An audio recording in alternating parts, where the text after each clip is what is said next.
The first thing we will cover is the cruise control button. In typical French flair, it's not like a Japanese model where it's on the stalk. So it's actually down here on the dashboard. Now there is two positions to this button. The first position is pushing it up like that, and then the second position is also pushing it down, and it back in the middle has it off for either way. So when you push it up, this brings on the speed limiter, and as you can see, you get a warning in the central display and an orange light. Now you can set this speed limiter, so when you hit the desired speed, we will say 70 kilometers an hour, it will leave a chime or a beep, and obviously that is your only indication that it is on. Now if you toggle the switch down, it brings on the cruise control, and again it tells you cruise control is on, but now that light has turned to green. Once the cruise control is on, and much the same as the speed limiter, it brings the buttons on the steering wheel into play. So as you can see, this symbol correlates with the symbol for the cruise control. To set the speed, again we'll choose 70 kilometers an hour. You drive to 70 and you hit plus, and that will lock that in. You'll get a secondary green light to let you know that it has initiated. Then to toggle the speed up or down, plus or minus, and you don't need to use the accelerator like any other cruise control. Now if you hit a work zone or dense traffic and you need to turn off the cruise control but you don't want to disengage the cruise control, you can hit the O button, O for off. So it will turn off the current speed but not disengage the cruise control. If you continue along like that and you to resume your 70 kilometers an hour, you can hit R for resume. And that doesn't matter what speed you're at, it still works for either speed. So you can, so long as you haven't turned off the cruise control down there, if you've just hit the brake or hit the off button, you can still hit the resume button and your speed will resume and you can continue on your way. The second thing we're going to cover today is the traction control, or in Renault speak, the grip extension button. Now it is located over here to the left under the GPS. Right here, it is a car with a tree and it is a solitary button. Now when you push this button, you will get a notification in that same control panel and it will say grip extension mode. There you go, loose surface on. Now that will stay active until you hit 40 kilometers an hour and it will automatically disengage. Once it disengages, you'll get this message, standard road mode on. You can turn the button off at any time and it will also show standard road mode, but that is the standard or the default mode of that button. Don't worry, if you push it on, it will automatically disengage at 40, but it will not stay engaged. So when you turn the ignition off or the engine off, if you require it for a slippery driveway or a hill, you will need to re-engage that button. Another item we will cover today is the KG button, which is down here. That is the KG button. Now that button is like a little brains button, and it remaps the thought process of the transmission to allow for a heavy load on the standard Renault Master. Now the Windsor Daintree body added to the Master chassis would constitute a heavy load. So in all honesty, whenever you start the engine, you should put this button on, and again, you will get a little KG. Right, so getting to grips with your driver and passenger captain's chairs in the cab of a Windsor Daintree. Now there's multiple controls on here, and these particular seats in the Windsor Daintree both swivel. Now they swivel because Windsor omit the side airbags. In a Jayco Conquest, they have the side airbags, therefore they don't have the swivel seats. Now we'll start at the front. You have a short lever and a longer lever.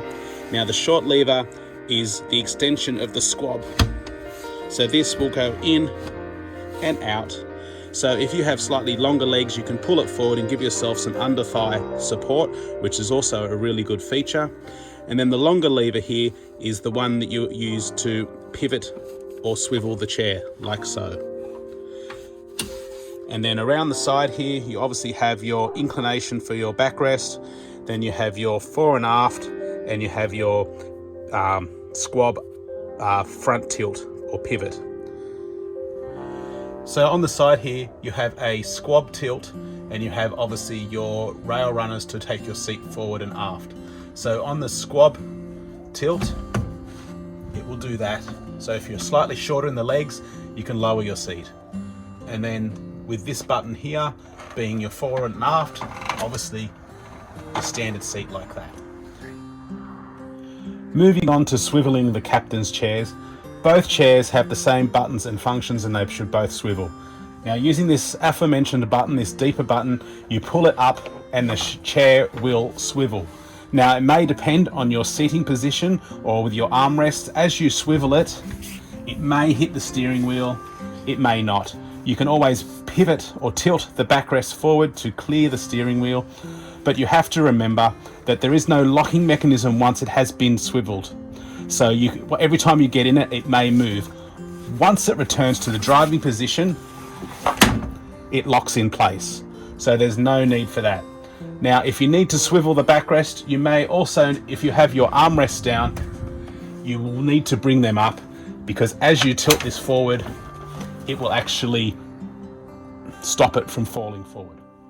If you're swiveling either of your chairs of a night time, or when you're in the comfort of the motorhome and it's warm and you don't have the luxury of being able to open your driver or passenger door, because of the door card on the door, it causes an obstruction to swiveling the seat. You will need to actually then pivot the seat forward.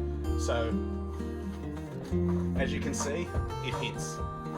So you will have to definitely swivel that.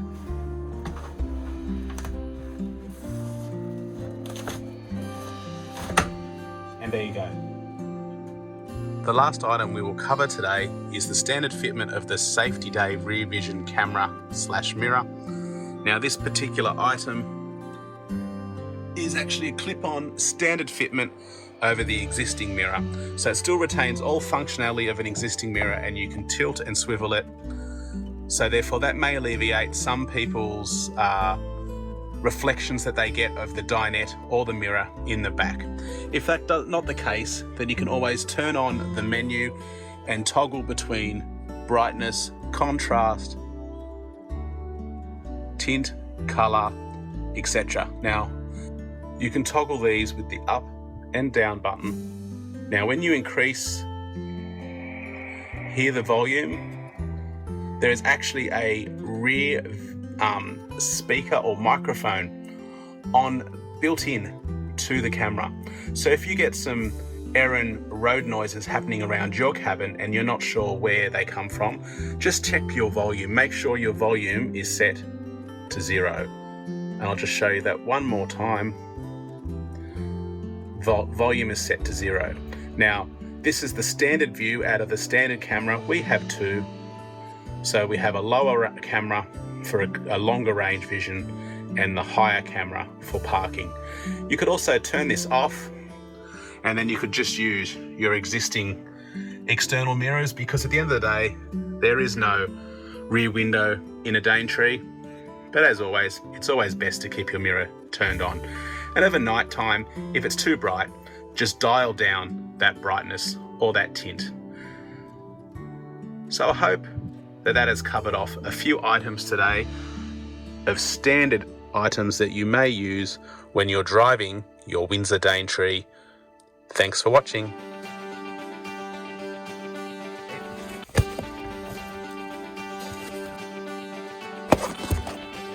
Why hasn't it got the KG button? Is that there's no locking mechanism from falling forward.